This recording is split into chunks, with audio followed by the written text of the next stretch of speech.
Olá pessoal, boa noite, tudo bom? Sei que ainda não tem ninguém assistindo oficialmente. Vai ficar gravado. Ah, agora sim, chegou a Malu. Olá, Malu. Deixa eu mandar o link pro pessoal. O pessoal tá no grupo já surtando, né? O pessoal tá no grupo já surtando lá. E começou a tirar o pessoal.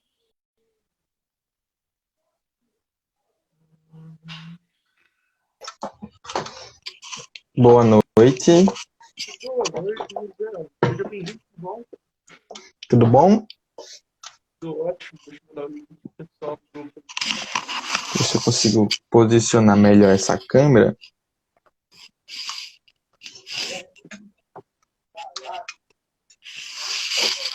Pronto, assim tá melhor.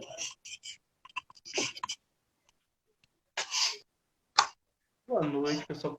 Agora começar a dar o link agora. Normalmente a gente começa um pouco antes, já batendo papo com o pessoal. Aí quando chega agora já tá já com o sim ligado na né? Mas isso já começou um pouco. Eles falam nisso, gente, bom, Falando nisso, o meu também tá aqui.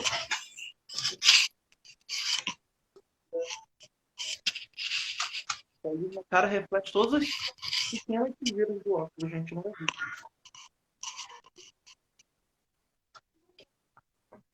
Muita coisa não fica não.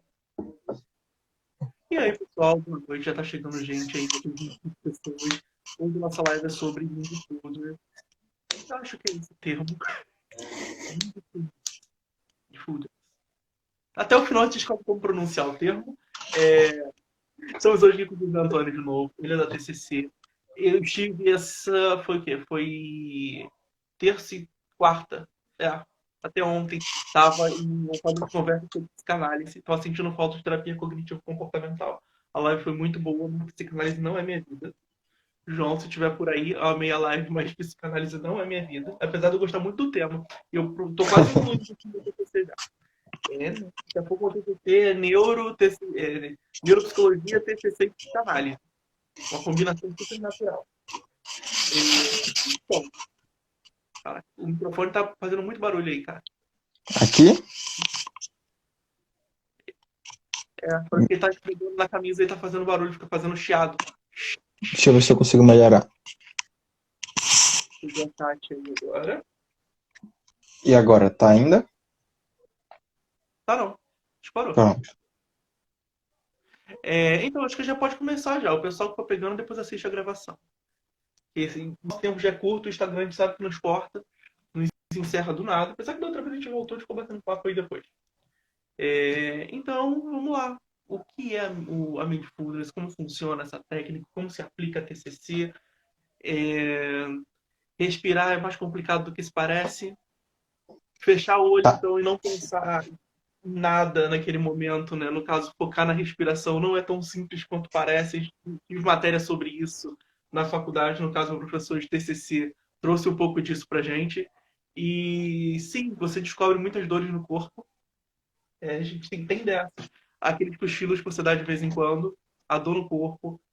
Mas é uma técnica bem interessante, uma coisa assim, é uma coisa gostosa de se fazer e que se você conseguir transformar isso em um hábito, tem benefícios muito bacanas pro dia a dia mesmo, pra rotina. E até na questão, eu estou fazendo um TCC sobre danos neuropsicológicos da Covid. Vou com certeza perguntar sobre isso ligado à neuropsicologia. Com certeza vou trazer essa pergunta e tirar uma caixinha para o TCC. Então, vamos lá, seja bem-vindo, fica à vontade aí. Bom, primeiramente eu me chamo José Antônio, sou psicólogo clínico na abordagem da terapia cognitivo-comportamental e, bom, tratando-se do que é a Mindfulness.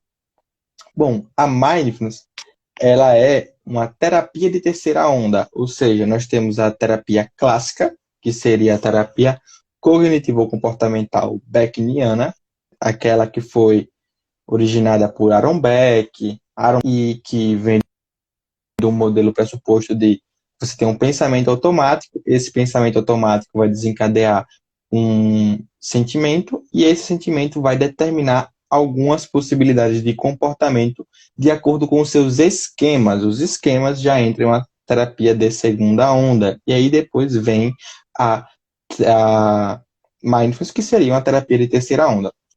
Uma terapia de terceira onda, ela é uma terapia na qual ela já é mais recente, mais moderna, comprovada cientificamente para se usar na clínica. A mindfulness, ela é usada em diversos casos, como ansiedade generalizada, transtorno do pânico, toque, depressão.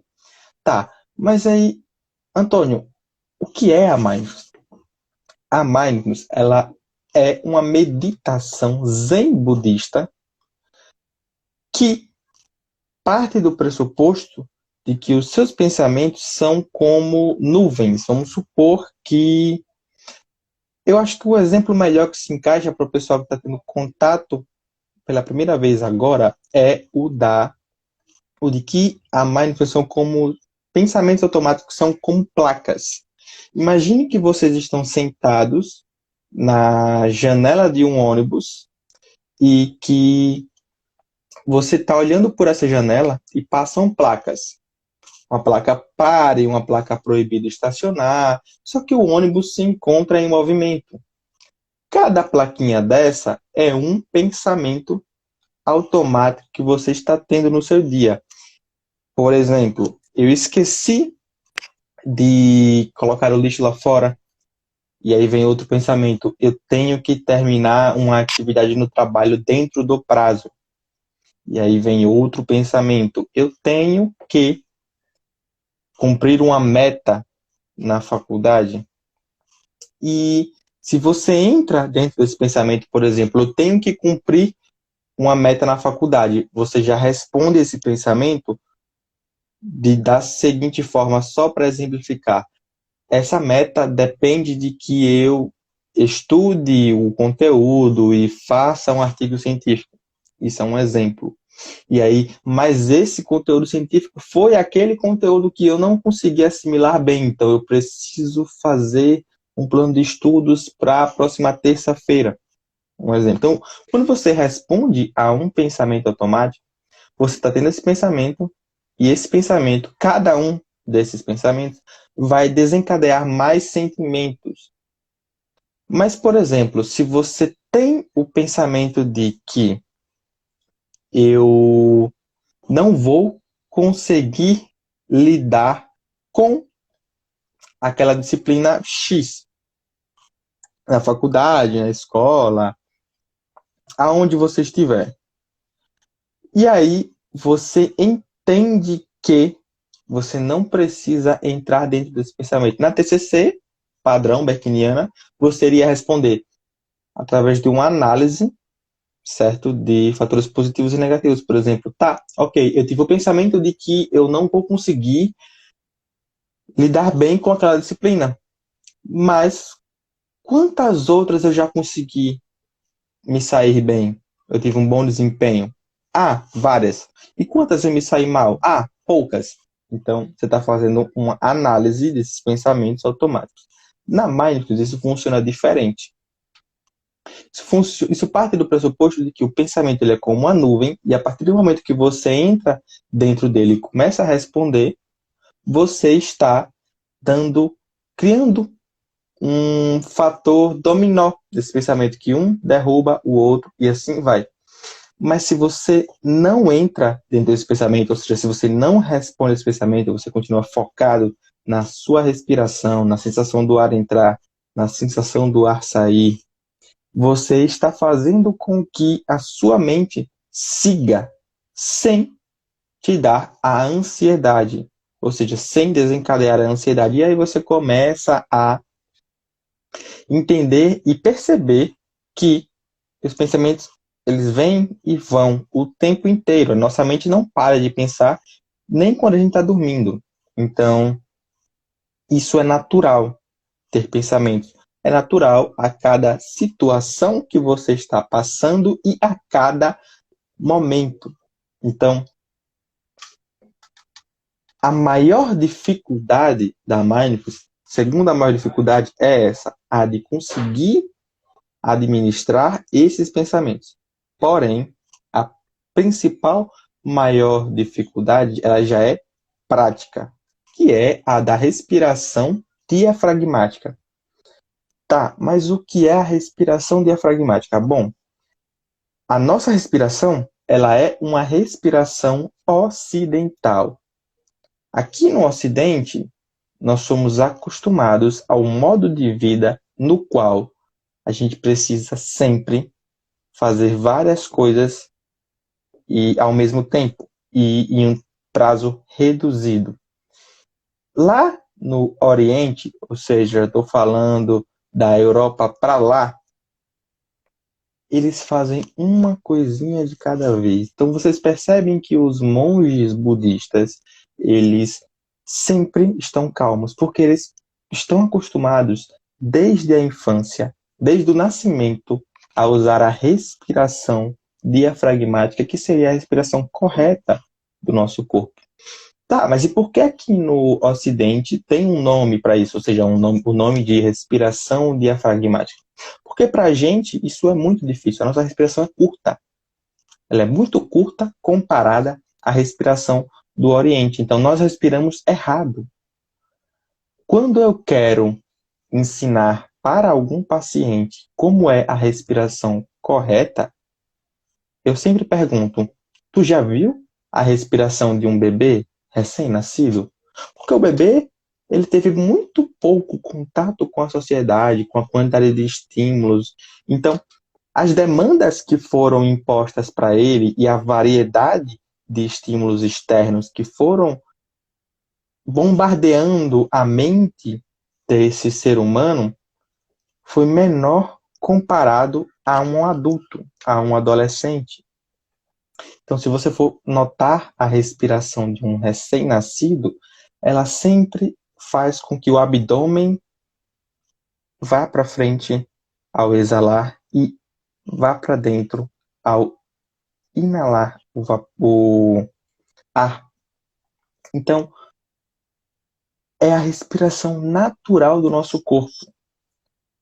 Quando eu tento ensinar para algum paciente, eu já trago logo esse exemplo do recém-nascido, porque é a respiração que a gente já nasce de uma forma inata a fazer. Ou seja, de uma forma que você já nasce natural. No decorrer do dia a dia, a gente acaba aprendendo uma nova forma de respirar sem perceber e sem saber, que é uma forma mais curta. Tem um filme do William Reich, que fala sobre a teoria do corpo, o Reichiano, aonde ele trata de um paciente no qual acreditava-se que ele fosse psicótico. E esse paciente, todo mundo achava que ele era psicótico, ou seja, que ele tinha esquizofrenia.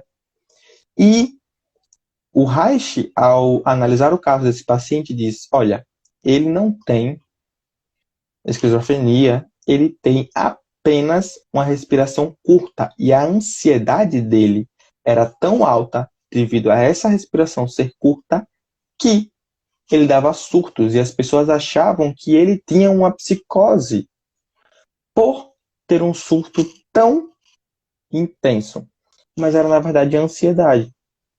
Então, assim, o maior desafio para quem vai entrar no mundo da mindfulness, para quem vai aprender, porque é uma técnica. E para quem vai aprender isso, o maior desafio é dominar a respiração diafragmática.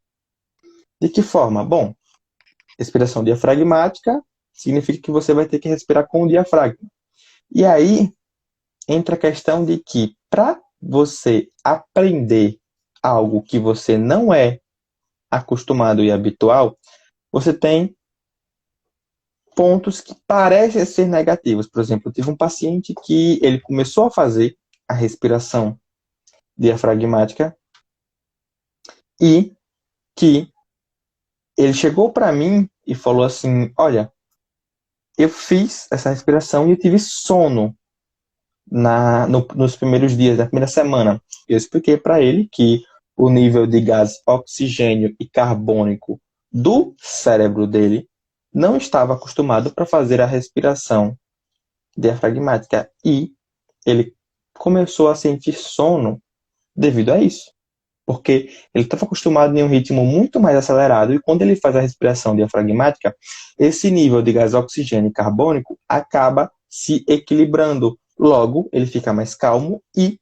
ele acaba ficando mais sonolento. Isso parece ser um problema. Por quê? Porque a pessoa precisa produzir, a pessoa precisa trabalhar, precisa levantar cedo. Em parte pode ser um problema sim, devido às obrigações que ela precisa cumprir no dia a dia. Porém, se a mente dela, se o cérebro dela está acostumado a esse ritmo, significa dizer que vai chegar um momento onde ela vai acostumar a estar sempre mais calma e sempre seguir aquele ritmo. É difícil? Sim, eu não posso mentir, preciso ser sincero. É bem difícil você conseguir fazer isso. Uma vez eu tive um amigo que ficou tentando fazer a respiração diafragmática 24 horas. Ele não conseguiu. Assim como eu também não consigo. Porque eu tenho 24 anos, então desses 24 anos eu passei boa parte da minha vida tentando não, fazendo a respiração mais curta. Hoje eu tento fazer a respiração diafragmática para reduzir o meu ritmo. Então, falar sobre a respiração diafragmática é entender primeiramente que a sua respiração é curta. Se você tem uma respiração curta, significa dizer que você é um pouquinho mais ansioso que, por exemplo, um oriental, que, por exemplo, um monge. E isso já muda muito a sua percepção, os seus sentimentos, porque tudo fica mais acelerado para você. A respiração diafragmática, quando eu tento ensinar isso para alguma pessoa, já parto do pressuposto de que, olha, coloca a mão na tua barriga, deixa a coluna reta e fica uma posição confortável para você. E a pessoa faz todos esses procedimentos e com a mão na barriga eu digo sempre, e aí eu peço para que todo mundo que está em casa tente fazer isso também. Dá um tempinho para o pessoal fazer isso também.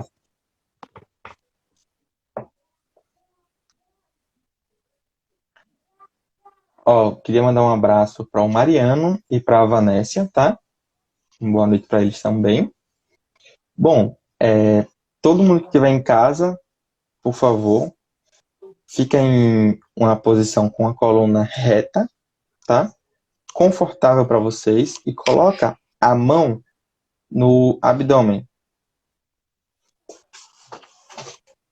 Até eu vou fazer isso com vocês, ok? Ó, agora vocês vão fazer o seguinte: vocês vão encher o peito de ar sempre pelo nariz. E quando vocês encherem o peito de ar, a barriga tem que entrar.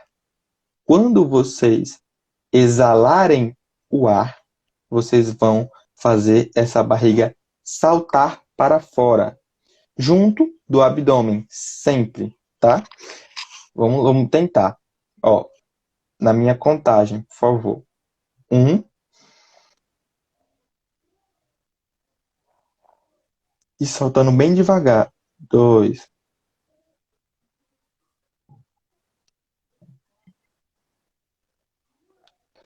Quando eu fiz 1, o meu abdômen entrou. Quando eu fiz 2, ele saltou para fora. Isso tem que acontecer sempre. Vamos tentar por apenas 40 segundos. E eu peço para que vocês gravem, ou seja, percebam o, a emoção que vocês estão sentindo agora. O sentimento. Se é de tensão, se vocês já estão calmos, se vocês estão preocupados, para que a gente possa comparar após os apenas 40 segundos. Aqueles que conseguirem vão entender um pouquinho, certo? Então vamos lá. 1, 2,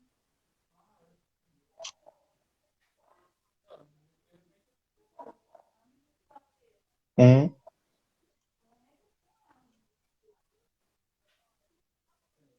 2,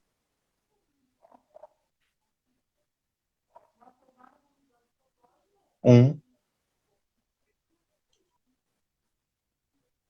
2,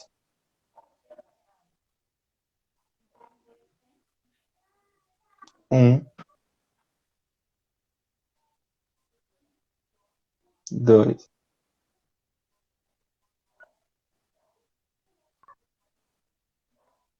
um,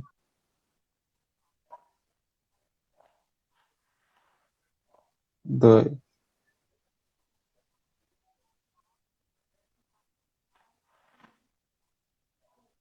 um, dois,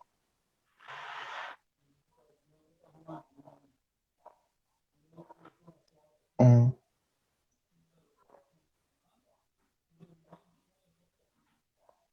dois,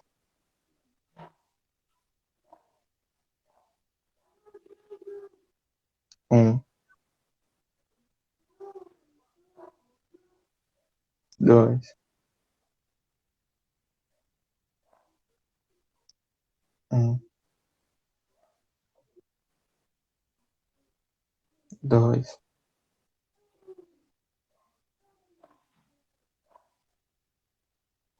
um,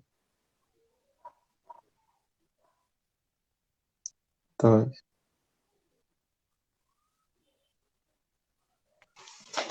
Então, pessoal, eu não sei como foi a sensação que vocês estavam, qual era, na verdade, no comecinho, não sei qual é a que vocês estão agora. Se vocês puderem dar um feedback pra gente aí no chat, eu fico bastante feliz para ver quem conseguiu. E agora eu vou explicar um pouquinho das partes mais difíceis da mindfulness. Bom, a primeira parte mais difícil é a respiração diafragmática. Afinal, nem todo mundo consegue fazê-la no primeiro contato, nem todo mundo consegue fazê-la no segundo contato. Ó, a Kerliane falou assim: relaxa demais, parece que tirou um peso do meu corpo. O underline nunca existiu, relaxou muito. A Gabi, a minha mulher, falou: verdade, usava direto em jogos teatrais. E a Bruna falou que sentiu. Deixa eu ler. Sentiu um pouco de tonteira, isso é normal. Sim. Por quê? Porque a tua respiração é curta. Então, isso faz com que você tenha um nível de gás carbônico e oxigênio diferente de quem já faz a respiração diafragmática o tempo inteiro. A pessoa que faz a respiração diafragmática o tempo inteiro, ela está mais relaxada, ela está com o nível de gás carbônico e oxigênio equilibrado no cérebro. Então, isso faz toda a diferença. Mas a parte mais difícil da mindfulness não é a respiração. A respiração principal. Mas o segundo desafio que a gente tem para mindfulness é você conseguir fazer essa respiração e administrar os seus pensamentos.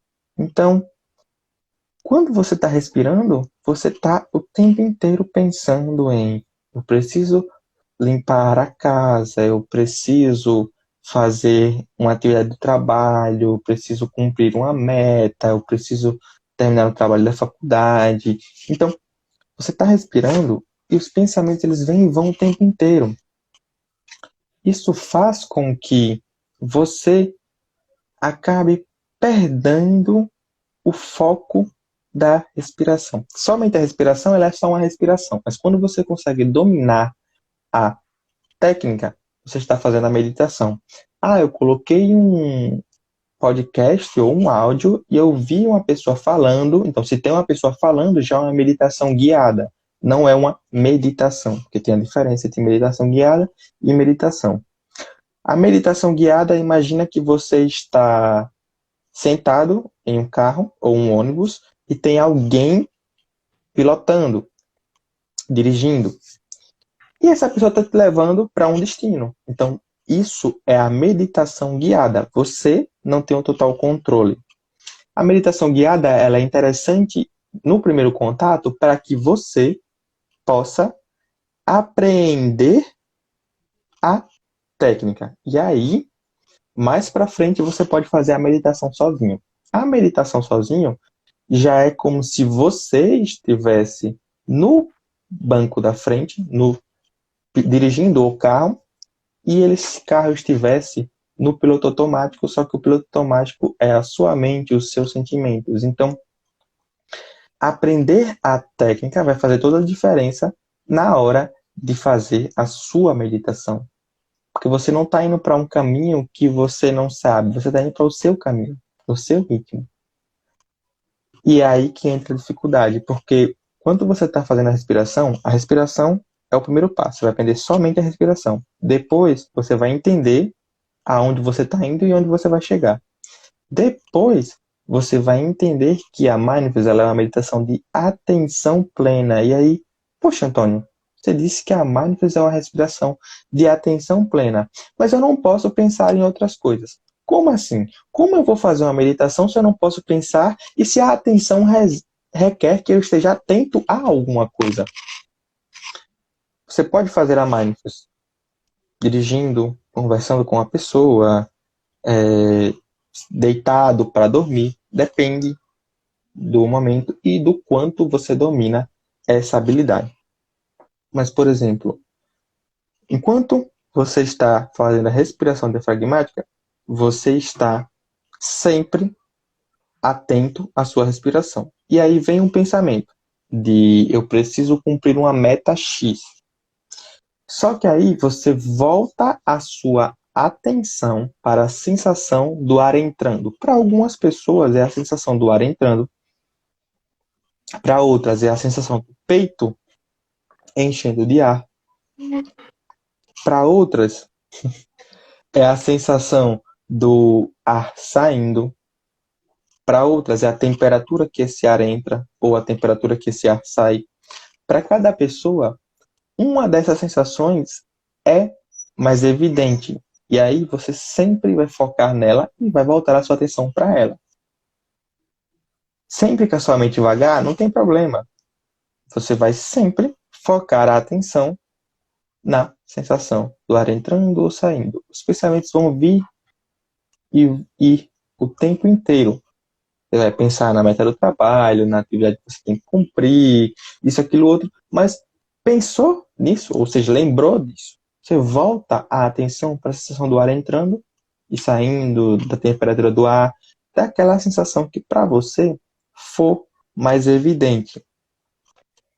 Fazendo isso, repetindo isso, tendo paciência e entendendo que você não vai acertar de primeira, nem de segunda, você pode levar um mês, 2, tem pessoas que levam anos, mas continuam tentando e quando aprende, não se decepciona, fica bastante contente com o resultado.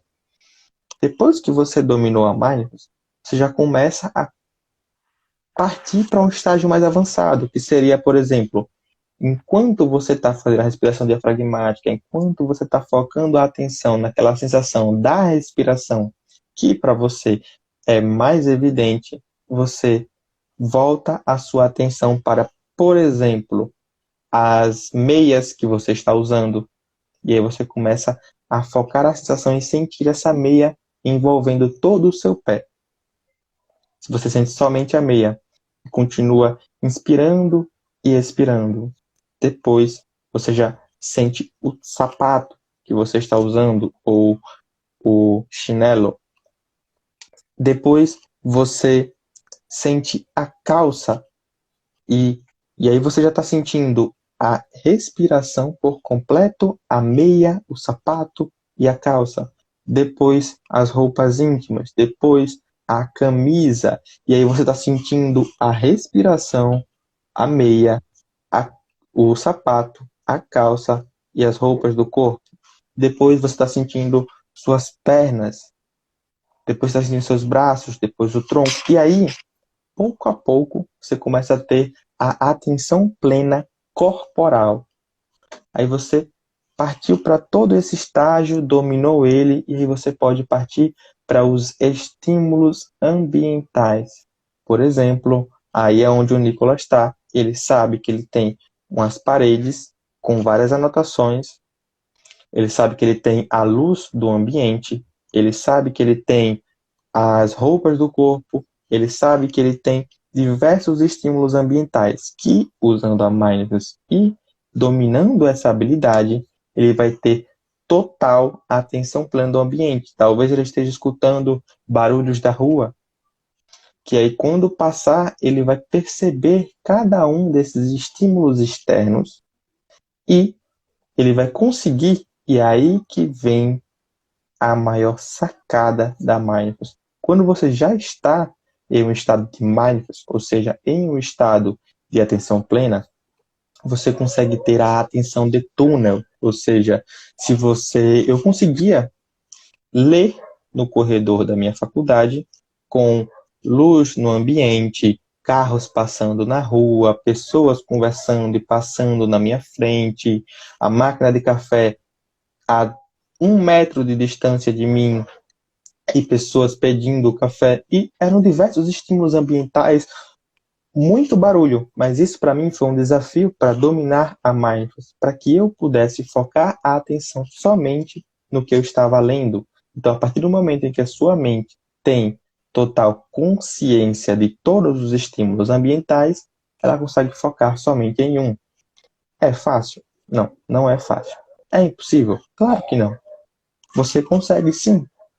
Você só precisa praticar, porque é com a prática que você vai conseguir dominar essa habilidade.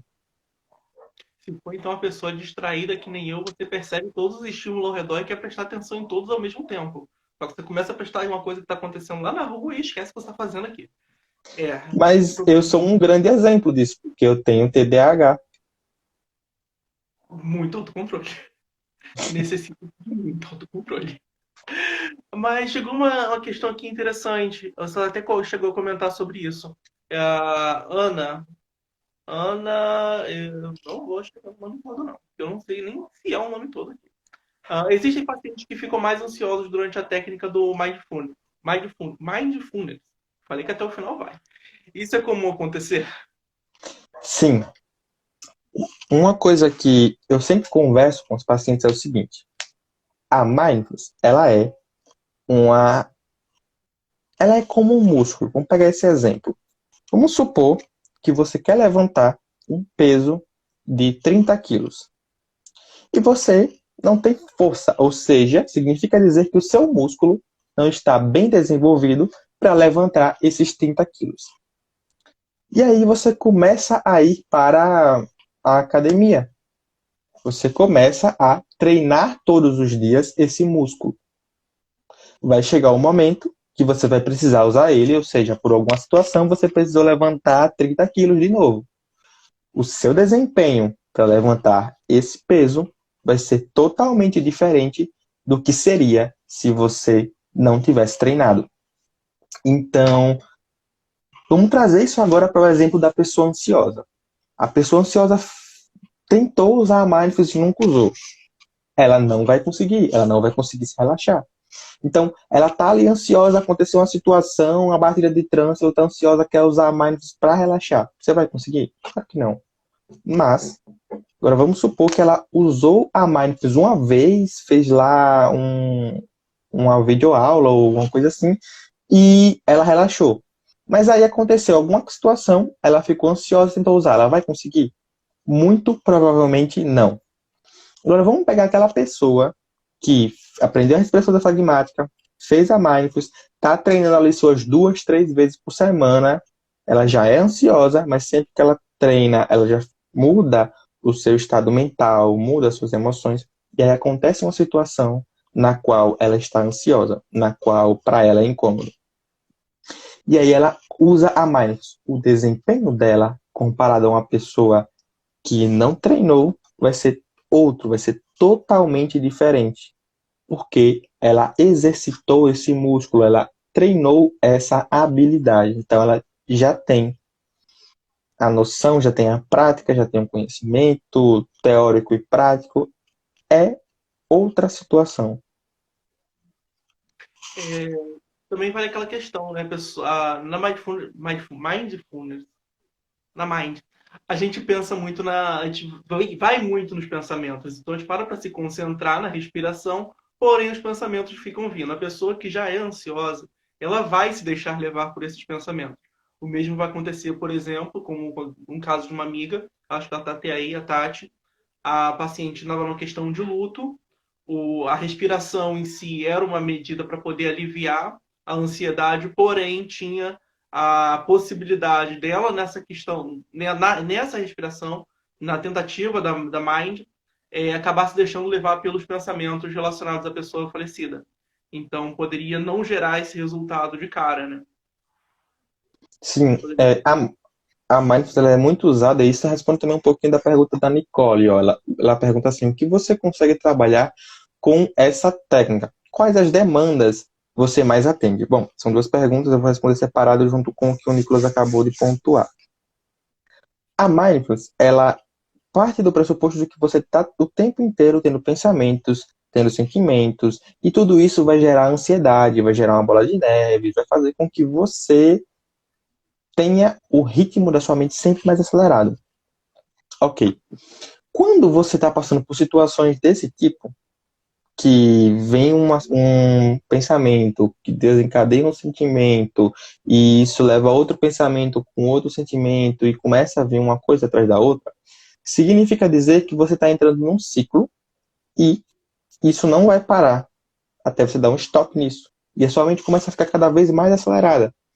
Quando você usa a mindfulness, e aí eu entro também na pergunta da Nicole, o que você consegue trabalhar com essa técnica? Bom, a pessoa ansiosa, ela tem pensamentos o tempo inteiro, começa a responder esses pensamentos e começa a virar uma bola de neve, um ciclo também. Quando você faz essa pessoa ficar num ritmo mais calmo, quando essa pessoa começa a entender que esses pensamentos vão vir e vão sumir sozinhos, e ela começa a ter tempo para ela, a voltar a atenção para si, desculpa, essa pessoa começa a perceber que ela está ali, que o ambiente está ali, parece bobo, mas não é. Porque essa pessoa começa a ter a consciência de si, ou seja, do corpo, da mente, dos sentimentos, e ao mesmo tempo ela começa a perceber que tudo bem, o trabalho da faculdade que eu não fiz ainda, mas eu não preciso ficar ansioso por causa disso. Mas eu não, tudo bem a meta do trabalho, mas eu não preciso deixar que isso altere o meu humor, entende? Os pensamentos eles estão sempre ali, eles sempre vão estar batendo na nossa porta ou falando algo em nosso ouvido. Mas não é o tempo inteiro aceitando essas demandas que isso vai fazer com que a gente resolva. E aí, a pergunta da Nicole entra em o que você consegue trabalhar com essa técnica? Ansiedade, depressão, transtorno obsessivo compulsivo, toque, ou seja, tudo que envolver a mente, você consegue encaixar. Principalmente nos transtornos ansiosos, né? Nos transtornos de ansiedade, principalmente. Até porque na própria ansiedade, quando a gente vai estudar e entender um pouco mais como funciona, a gente vê que a respiração é um dos fatores que acabam desencadeando até casos de pânico, a crise de pânico em si, que a respiração se torna mais curta, mais rápida, aumenta os batimentos cardíacos e a pessoa tem a sensação até de morte, de que realmente aquilo vai matar ou enlouquecer ela, no caso E do se, pânico. e se você chega para uma pessoa que está em um episódio de pânico e pergunta, por exemplo, a primeira abordagem é a respiração diafragmática, porque se você chega para ele assim, calma, eu tô aqui, o que é que você está sentindo? Ela começa a gritar mais, a berrar, porque você está perguntando para ela o que ela está sentindo, ela vai se perguntar o que é que eu estou sentindo. Então ela vai focar a atenção naquela sensação de que ela tá ali, que ela vai morrer, de que o mundo vai acabar, que ela vai perder o controle, isso, aquilo, outro. Então, se você chega para ela e diz, calma, inspira. Agora, expira bem devagar e pelo nariz. Faz isso com ela 5 minutos. Depois você pergunta, tá tudo bem? Tá. Você tem algum motivo para estar assim?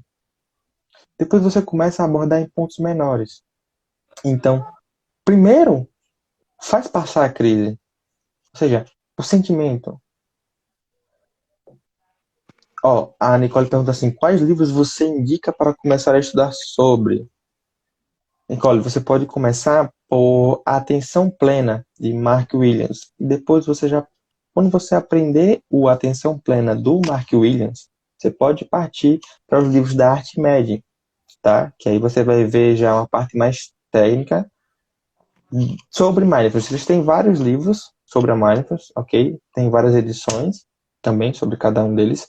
E assim, a mindfulness, ela é uma terapia intencional que eu uso com praticamente não, mas quase todos os casos clínicos. Porque chega uma pessoa que tem depressão, mas ela tem uma comorbidade que é a ansiedade. Chega uma pessoa que tem toque e a mindfulness se encaixa.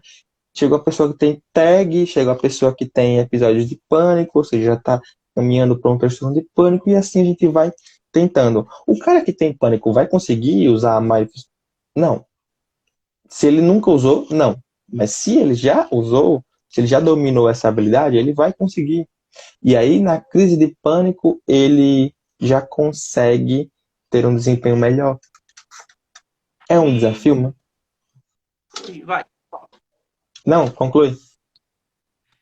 No caso da crise de pânico, no caso da síndrome de pânico principalmente, usar a mindfulness é um desafio, até porque a crise é desencadeada pela sensação das próprias reações físicas.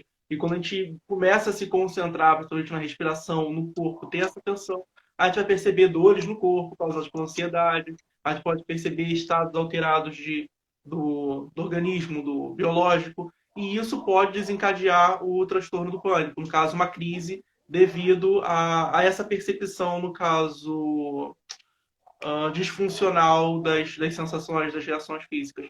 Então, seria recomendado, no caso, nas primeiras sessões com alguém que apresenta sinais de um possível transtorno do pânico, desenvolver a mindfulness, ou seria melhor trabalhar com ele um período maior, de tentar incluir essa abordagem?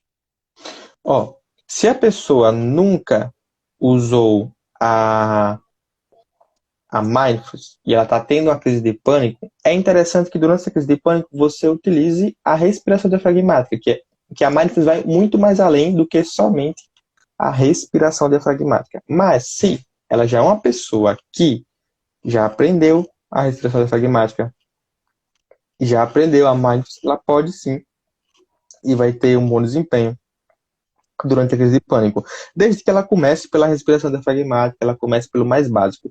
Agora, vamos supor que essa pessoa nunca teve contato, óbvio que ela não vai conseguir, mas o primeiro passo, a primeira coisa que eu faria, ou seja, o meu primeiro passo com a pessoa que está em um episódio de pânico, seria utilizar a respiração diafragmática para que ela primeiro se acalme para depois conseguir falar sobre. Senão, qualquer pergunta que você fizer e contato que você tiver com ela, você vai estar mais piorando do que ajudando. E outro ponto interessante, principalmente das aulas de atenção lá de neuro do período passado, é que a gente está estudando atenção. A atenção normalmente tem a atenção focada, a atenção principal, e tem a atenção secundária, que é justamente as coisas que estão acontecendo ao redor. Colocar um estímulo, como uma música, por exemplo, no fone, que abafa outros estímulos sonoros ao redor, facilitaria para a pessoa conseguir ter uma concentração, uma atenção sobre si, no caso, deixando já uma música como principal estímulo secundário, abafando demais, facilitaria para ela conseguir o uso da técnica? Sim, faz muita diferença, principalmente para quem está iniciando. Eu, quando eu vou usar a Mindfulness hoje, eu tento sempre deixar o estímulo do ambiente mesmo, para que eu possa lidar com todas as variáveis. E aí eu posso fazer isso no trabalho, eu posso fazer isso na rua, eu posso fazer isso em diversos ambientes. Mas, você pode fazer isso sempre que você quiser, mas principalmente para a pessoa que é iniciante na Mindfulness, é interessante ela colocar um som de natureza, com pássaros, de cachoeira, de flauta, desde que não tenha voz e letra. Afinal, isso muda toda a experiência, mas a Mindfulness, ela é justamente isso, de você se conectar consigo mesmo, com o ambiente, e você perceber. Ou seja, ela é uma atenção plena de você, do ambiente, todos os estímulos que estão ao seu redor. Antigamente, quando eu parava para estudar, eu botava no fone de ouvido tambores xamânicos. Recomendo para quem gosta. Gente, é muito bom. O tom é alto, abafa o ambiente e tem um ritmo muito bacana para você viajar de vez em quando, parar a leitura e ficar viajando. É muito bacana. Não é o objetivo você ficar viajando, porém, acontece. Pessoal, mandem perguntas. Deixa eu ver as perguntas que tem aqui, porque já são 7h50. Eu não acredito que a hora passou tão rápido. Terá material de apoio sobre o assunto. Ah, tá. Palavra de verificação. Pediram. Já que a Fernanda mandou lá no grupo livro Atenção Plena, a palavra de verificação vai ser atenção plena. No caso, só marcar lá na caixinha, gente. Atenção plena vai ser a verificação. Já tem até pista no chat. Quem estiver acompanhando lá o grupo já tem uma pista. Vamos lá, mandar uma pergunta aqui. Você consegue trabalhar com essa técnica alguma regressão para algum trauma? Ó, quando você está falando de uma regressão para um trauma, significa dizer que a gente vai voltar para um trauma, para um evento traumático, para uma situação que foi impactante para essa pessoa. E o objetivo principal da Mindfulness, ele é o de fazer com que essa pessoa não pense em, não tenha esses pensamentos. Então, é bem contrário uma coisa da outra. A ideia seria usar isso para fazer com que aquela pessoa tenha um momento onde ela, claro, que mantenha calma e que pare de estar pensando em uma coisa e outra que para ela vão desencadear diversas emoções, sentimentos e vão fazer com que todo o ritmo dela seja alterado.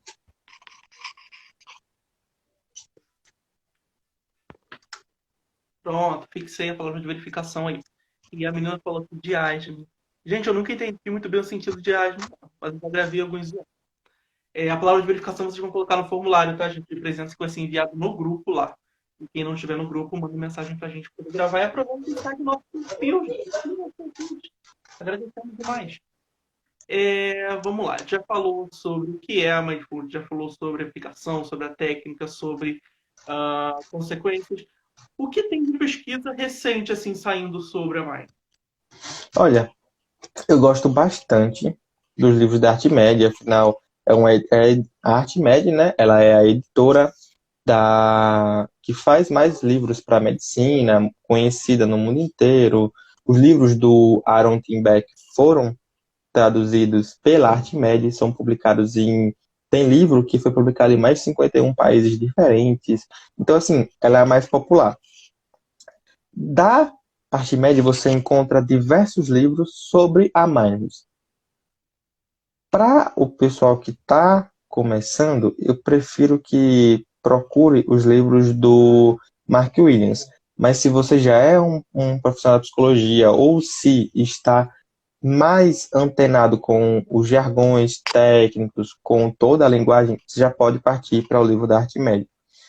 Por que eu recomendo do Mark Williams? Porque o Mark Williams foi um cara que ele tinha uma vida acelerada, era ansioso, estressado, tinha o seu trabalho que era muito corrido, e ele partiu em uma viagem para o Oriente e começou a escrever um livro sobre isso, da mindfulness, de tudo que ele aprendeu e seu conhecimento. E tudo isso fez dar vida ao livro Atenção Plena, aonde ele conta a sua história, conta também conta um pouquinho da sua história, né? E conta a parte histórica da mindfulness. E aí você vai entender que ela é uma meditação zen budista, que tem atenção plena, ele dá diversos exemplos. Tem a meditação da uva passa, ou seja, tem diversas coisas, como por exemplo, ele explica que uma uva passa tem 301 sabores diferentes. E aí eu pergunto para vocês, quantos aí já perceberam mais de 3 sabores diferentes em uma simples uva passa tão pequena? Depende, no arroz ela tem gosto de ódio.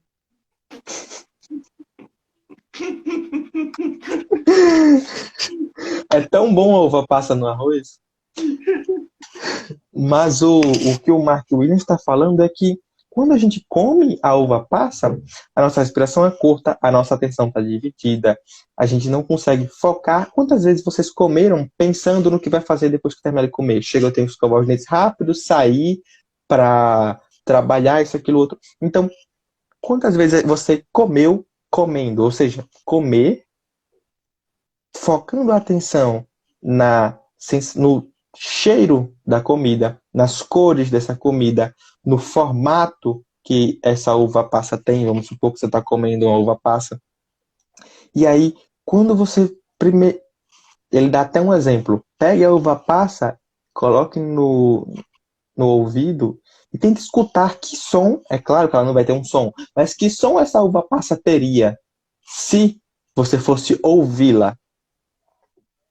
Parece bobo, mas funciona, porque você está fazendo com que essa uva passa entre em contato com os seus órgãos do sentido, e já que é uma atenção plena, ou seja, uma meditação de atenção plena, faz todo sentido trazer isso para visão, paladar, olfato, audição. Então, tato, tocar essa uva passa, sentir o formato dela, tudo isso tem que estar conectado com o ambiente, com o que você está fazendo. Então, quantas vezes vocês comeram comendo? Ou seja, comer comendo, o que eu digo é comer e tendo a atenção total, 100% focado, todos os seus 5 sentidos focados nessa única atividade, sem pensar no que vai fazer depois, no que deixou de fazer, comer mesmo.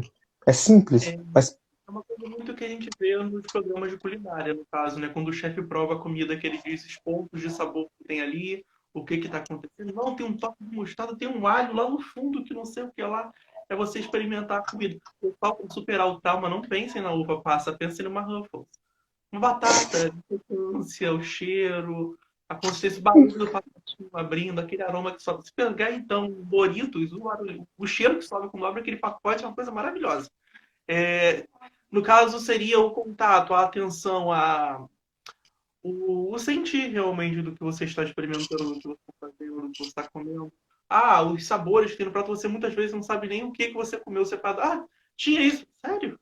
Foi? Mas foi mesmo? E é aquilo, realmente, dificilmente hoje em dia a gente come sem uma televisão, um filme, uma série, um trabalho para poder fazer depois, alguma coisa que tem que entregar, e assim vamos indo. Realmente é um ponto bem interessante. A uva passa não tem uma boa escolha dele, não. Eu veria essa questão. Ele gosta muito de uva passa. Eu não recomendaria. Pode gerar alguns picos de estresse e de ódio quando você comprar uma no arroz, por exemplo. Não faça essa experiência no Natal. Não recomendaria. Mas sim, é bem interessante esse ponto de reflexão sobre o quanto damos atenção, pouca atenção às coisas. E quando a gente para fazer a respiração, a gente justamente percebe muitas vezes questões, até como eu tinha comentado antes, dores no corpo que a gente não percebe. É uma coisa que a gente vive, que a gente sente durante o dia, porém vai sempre deixando em segundo plano, ignorando, passando batido. E quando a gente para se concentrar, a gente acaba percebendo muitas questões, até a questão de saúde. Coisas que às vezes merecem realmente uma atenção médica, que muitas vezes ficam passando despercebidas durante muito tempo. Mais algo. Pessoal, mais uma coisa, pessoal, o tempo está acabando, fico agoniado aqui. Eu tô tentando aproveitar o momento, porém minha atenção está 6 minutos à frente quando o Instagram vai encerrar essa gravação. Deixa eu ver aqui. Terá material de apoio dos assuntos abordados no curso? Enviaram um e-mail? Não sei realmente se recebeu muita informação. Mas, não, na live em si não tem material de apoio. Tem um livro que mandaram lá no grupo, quem tiver interesse em conhecer. Enviaram o livro lá da Atenção Plena no grupo. Depois a gente transforma isso em um curso. Não se preocupa com isso, não. A gente pega, bota material de apoio à vontade para vocês. Eu coloco até o livro como material obrigatório. Vocês vão adorar, eu estou passando prova em cima de um livro. Eu tenho que ler de todo e reler 30 vezes para conseguir acertar a questão na avaliação. Mais alguma pergunta aqui? Você indica o Acalmace. Acalmace também? Tá, se você entendeu, responda. Acalmace. acalmar-se é uma técnica que cada uma das letras é, é uma é um procedimento. Sendo sincero, eu não me recordo o que é cada uma das letras, mas eu digo que eu vi isso na minha pós-graduação. Eu não me recomendo, não me recordo o que é cada uma das letrinhas, mas funciona assim. Por que que eu digo que funciona?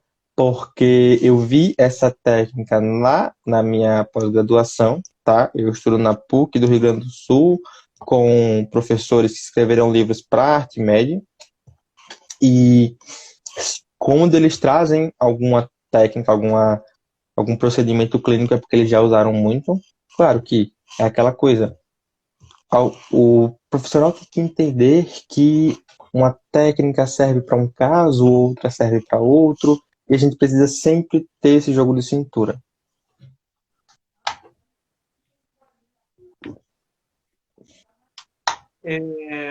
Sobre o Acalmace, depois a gente vai ver se faz uma publicação aqui no Instagram sobre cada uma delas. A gente aprofunda um pouquinho mais nisso. Passei para o pessoal. Se eles publicarem, beleza. Se a gente conseguir elaborar antes de soltar com o próximo evento, sim. A gente publica. A palavra de verificação está fixada aí, gente. Atenção plena. Vou até desfixar, porque nessa hora normalmente o pessoal tira prints. Eu quero que vocês tirem print e publiquem marcando a gente. A gente adora ficar marcado. Pera aí, ela já até riu. Ah lá. Tirem os prints, aproveitem. Lá no grupo, eu vou enviar daqui a uns 30 ou 40 minutos o formulário de presença para vocês preencherem. Marquem a palavra de verificação, a palavra-chave. A palavra vai ser atenção plena. É múltipla escolha, não tem como errar. Se vocês errarem é porque vocês não assistiram. Então aí também não tem como resolver muito problema, não. E não adianta mandar mensagem depois perguntando qual é a palavra-chave, gente. Eu não tenho como responder depois. Sou proibido por um código de ética que eu mesmo criei. Pois é. José, muito boa apresentação, muito boa explicação, adorei o conteúdo. Vou rever algumas vezes, até por conta do TCC que eu estou pesquisando em neuro. Eu quero ver se eu coloco um pouquinho disso na questão da reabilitação. Tem um comentário em inglês? Tem um comentário em inglês? Peraí. Thanks for chat and live. Ups, não sei nem o que eu falei. Eu xinguei alguém, perdão. Vamos lá. Pode se despedir antes que o Instagram inicie a contagem regressiva. Bom, pessoal, eu sou o José Antônio, eu sou terapeuta cognitivo-comportamental, atendo da modalidade online, ok? Faço atendimento online e tenho um site www.psicodigital.com.br, tá? Esse é o meu Instagram, sinta-se à vontade para seguir. Gostaria de agradecer também ao pessoal da Brapsi, agradecer ao Nicolas pelo convite. É sempre um prazer estar aqui com vocês, tá? E final do mês estamos em uma live sobre luto após término de relacionamento. E essa questão apareceu tantas vezes que acho que só de amigos meus a gente vai estar lotado aqui. Os próximos eventos da Brapa, vocês podem acompanhar pelo grupo lá, gente. Eu vou mandar o link de um outro grupo onde vocês podem acompanhar as novidades, os próximos eventos. Eu acho que esse aqui é o último evento antes de uma semana de folga. Folga, entre aspas, que eu vou entrar em semana de prova. Então, não, a gente não vai morrer, a gente só vai ficar em pausa um pouquinho. Tem 2 cursos disponíveis no site, abuso sexual infantil e o curso de transtorno de pânico. Aproveitem, corram lá para poder fazer. A outra live que a gente fez, o Fumar também vai falar com material complementar, a gente já vai começar a montar. Deve montar na semana que vem. Para poder entrar lá. A live foi muito boa. Até hoje ainda recebo o comentário da live. Também o pessoal que esqueceu de preencher o negócio do formulário, tá mandando mensagem hoje dentro do formulário. Faz parte. Gente, atenção ao formulário, tá, gente? Calma aí, deixa eu ver aqui. Nossa, aqui, gente, é muito ruim ler essas mensagens aqui que mandam no Instagram. Muito ruim. Fica muito apagado aqui pra mim. Meu Deus do céu. E é isso, pessoal. Acho que felizmente a gente vai encerrar pela primeira vez. É o dele, é esse mesmo. Esse mesmo. Pode seguir esse aí. Eu vou mandar lá no grupo também pra vocês seguirem. Se preocupem não, que o que mais eu vou fazer vai ser mandar esse aí pra vocês. Esse, o nosso, podemos fazer sobre o Acalmace. Tá, mandaram mensagem ali, sugestão de poder fazer uma live sobre o Acalmace. Ok, já fiz, falei pro pessoal fazer a publicação, depois a gente vai poder fazer uma live sobre isso também, já que chegou o comentário sobre. E é isso, pessoal. Chegou a contagem. Hoje a gente conseguiu finalizar antes dela. Muito obrigado novamente, José. Pessoal, sigam o perfil. Recomendo demais. Conheço ele já de 3 lives, não são 3? São 3 lives. Incrível. Aborda muito bem o conteúdo, perturbem ele também poder pegar mais informações. E para atendimentos clínicos, o atendimento é online e atende em todo o Brasil. Então vocês podem aproveitar. Falou, vamos encerrar aqui.